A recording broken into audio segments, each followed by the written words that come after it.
सोचें क्या हालात थे, किस कारण ये जहर पिया है। हमने उसके शहर को छोड़ा और आँखों को मूंद लिया है।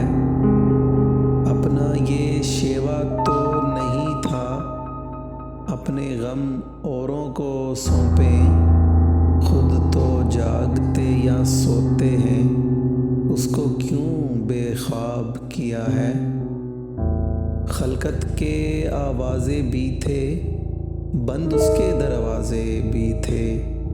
फिर भी उस कूचे से गुज़रे, फिर भी उसका नाम लिया है।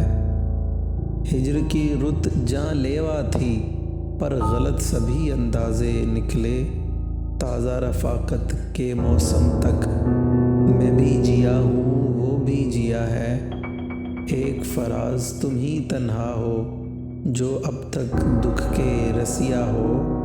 वरना अक्सर दिल वालों ने दर्द का रास्ता छोड़ दिया है। अब क्या सोचें क्या हालात थे, किस कारण ये जहर पिया है।